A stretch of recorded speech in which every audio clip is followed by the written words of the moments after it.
everyone, and welcome back to Miss English Channel. If you are listening right now, take one slow breath because you are doing something good for your English today. Yes, and before we begin, let me ask you something simple. How are you feeling today, Emily? Honestly, a little busy and a little tired, but still motivated.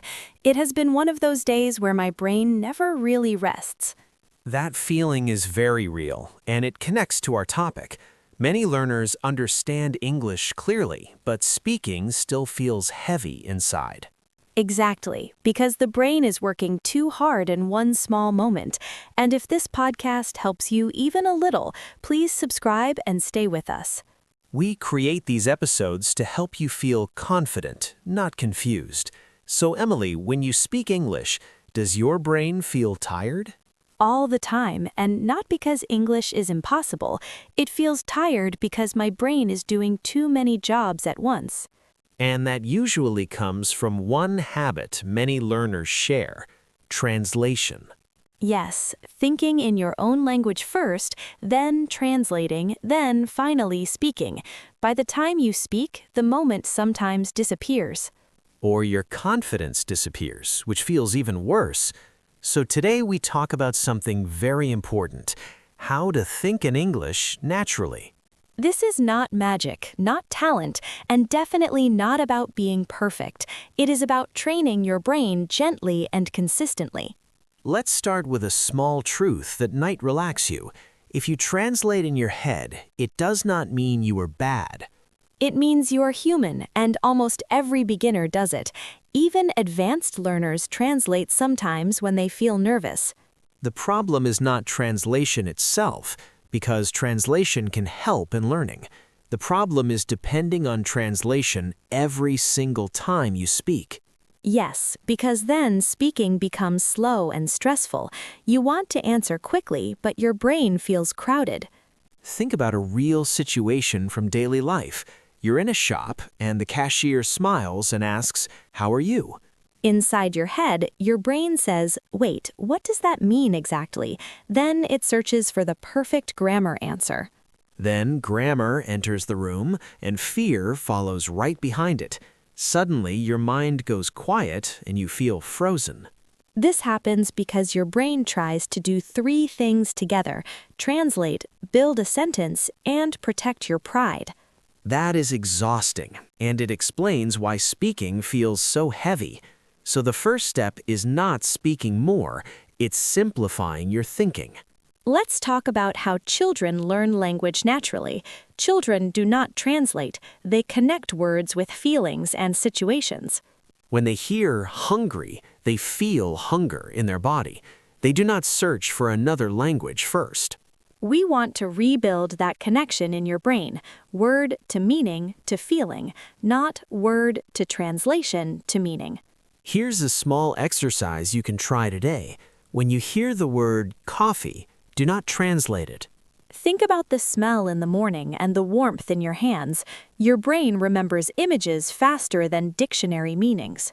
Let's try another simple word that feels emotional: late. You do not need a long explanation to understand late. You feel the stress, the quick steps, the small panic inside. Thinking in English often starts with images and feelings, not full, perfect sentences. That is very important to understand. Now let's talk about your inner voice, that quiet voice in your head. Most people think automatically in their native language. We are not trying to erase that first voice. We are slowly adding a second voice in English.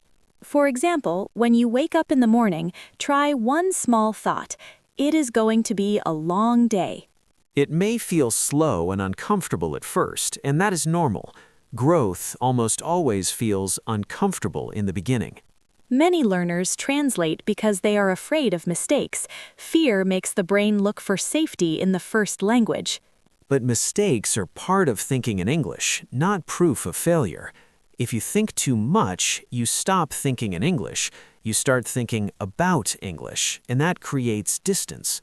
Thinking in English can be messy in the beginning, and that is fine. Short sentences, sometimes broken ideas, but still real communication. Fluency grows from use, not from perfection. So today, remember one simple idea for your daily life. Do not fight your brain. Train it gently with small English thoughts. In the next part, we will share practical habits you can use every day. These habits will help English feel more natural and less stressful. Stay with us and think about this question today. When you speak English, what makes you feel most stuck? The sound of your morning alarm goes off, and your eyes open slowly. This is where real practice can begin, not in a classroom, but in your bed. Yes, because thinking in English starts in small daily moments. It does not start in big presentations or serious meetings.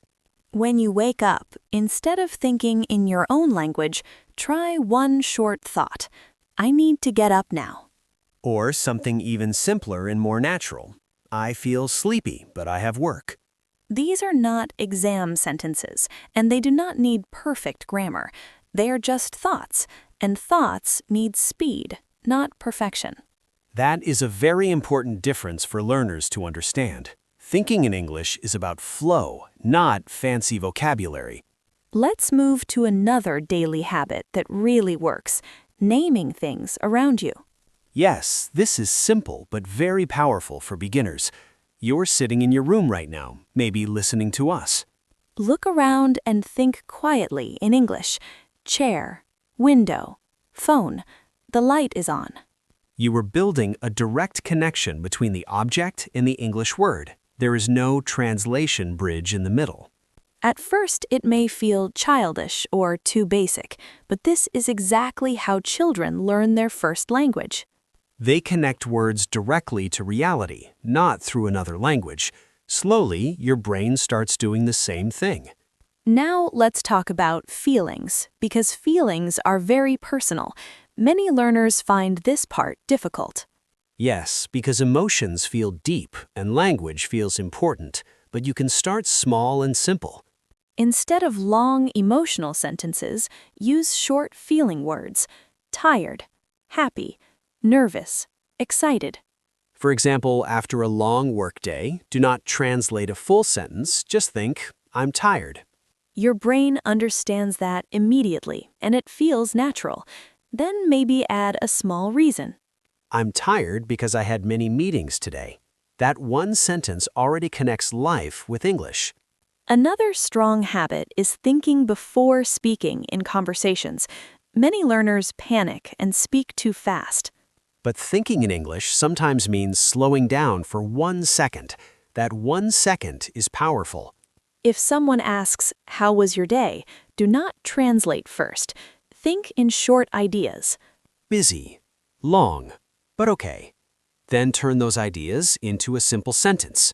My day was busy but good. That is communication, and it is enough. Let's talk about listening, because listening changes thinking deeply. When you listen daily, your brain copies patterns naturally. That is why podcasts help so much in language learning. You do not only learn words, you learn how thoughts move. But here's an important rule for listeners. Do not pause every minute to translate everything. If you understand 60 or 70%, that is already good. Focus on emotion, tone, and situation. Your brain slowly fills the missing pieces over time. Sometimes you need to let your brain swim, not walk carefully. I like that idea because swimming feels free and relaxed. Walking step by step can feel heavy and slow. Now, let's talk about your inner voice again. That quiet voice can become your English teacher. When you make a mistake, instead of negative thoughts in your language, try English. It's okay, I'm learning. This builds confidence at the same time as language. Thinking in English is also mindset training. Yes, because confidence allows your brain to relax, and a relaxed brain learns faster and remembers more. Let's talk about thinking in situations, because this is very practical. Imagine simple daily situations. You are at a cafe ordering something small. Think short thoughts in English. I want coffee. No sugar. Sit near the window. These are real-life thoughts. Or you were at work finishing something important. Need to finish this. Send email soon. This kind of thinking feels natural and fast. It is not perfect grammar, but it is real communication. If you practice this daily, something interesting happens quietly. You start translating less without even noticing. English begins to appear more automatically in your mind. Confidence grows slowly but clearly. If you feel slow right now, please do not worry. Slow is normal in every learning process. Silence is also part of growth, and thinking takes time. What matters is consistency, not speed. In the next part, we will talk about fear and real conversations. We will connect this to your daily speaking life. And we will show you how thinking in English helps you stay calm. Real confidence grows from small daily practice. So keep listening with us and ask yourself something honest. When was the last time you tried thinking in English for a full minute? The room is quiet at night, and you finally have a moment alone. This is when fear often speaks the loudest in your mind. Yes, because during the day you are busy, but at night you start thinking. You think about mistakes, pauses, and moments you felt embarrassed. Fear is very normal for English learners, and almost everyone feels it. Fear of sounding wrong, fear of silence, fear of judgment. And when fear grows, translation feels safe and comfortable. Your first language feels like home, and English feels unfamiliar. But here is something important you need to hear clearly. You do not stop translating by force. You stop translating by trust. Trust that simple English is enough for real communication. Trust that small mistakes will not destroy your progress. Trust that most people care more about your message than your grammar. That shift in thinking changes everything slowly. Let's talk honestly about mistakes for a moment. Learners often hate mistakes more than anything else. But even in your own language, you do not think perfectly. You stop mid-sentence, you change words, you repeat yourself. So why expect perfect English inside your head every time? That expectation creates pressure, and pressure freezes thinking. Thinking in English needs mental space and emotional space.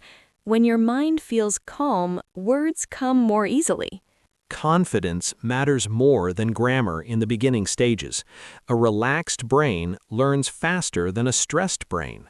Here is a simple rule you can use in daily life. If your message is clear, it is good English. Even if grammar is not perfect, clear meaning is success. Communication is the real goal, not perfection. Now let's move to real conversations, because this is where thinking in English truly shows. In real life, there is no time for long translation. So what can you do when someone asks you a question suddenly? Prepare ideas, not full sentences. For example, someone asks, "How was your day?" Do not prepare a long paragraph in your head. Think simple ideas first. Busy, long, but productive. Then speak naturally. My day was busy but productive. That comes from thinking, not translating word by word. Another common question is about weekend plans. What are you doing this weekend? Again, think in short ideas. Family, rest, movie. Then build a simple sentence. I will spend time with my family and relax. That is clear and confident. When you practice this way, English starts living in your brain differently. It becomes meaning first, not rules first. Let's talk about comparison, because this affects many learners deeply. You hear fluent speakers and suddenly feel small. You think, I will never sound like that person, but you forget one important truth. That fluent speaker was once a beginner too, and they also struggled. They paused, translated, and made many mistakes. Thinking in English is a journey, not a sudden switch. Some days will feel smooth, and some days will feel slow. Progress is not a straight line, and that is completely normal. What matters is that today is better than yesterday. Let's give listeners a simple daily routine they can follow, something realistic for busy lives. In the morning, think 1 or 2 short thoughts in English. I need coffee. It is cold today. During the day, name actions quietly in your head: working, waiting, feeling tired. In the evening, reflect in simple English for 1 minute. What went well today? What was difficult? Do not open a dictionary inside your head during that reflection. Just focus on meaning and flow. And here is something very important for motivation. Celebrate small wins every day. If you thought one full sentence in English today, that's progress. If you answered without translating, that's growth.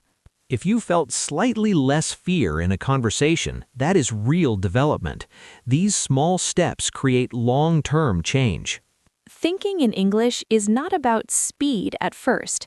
It's about comfort and familiarity inside your mind.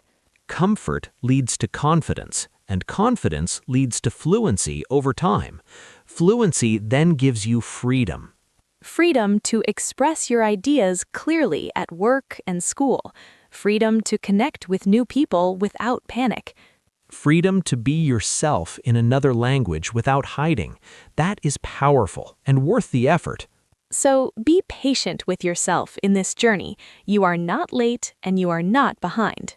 You are learning step by step, and that matters more than anything. If this episode helped you even a little, please subscribe. Share this episode with a friend who feels stuck in translation, and tell us in the comments what habit you will try first. What is your biggest fear when speaking English, and how will you face it this week? Keep thinking, keep practicing, and keep trusting your progress.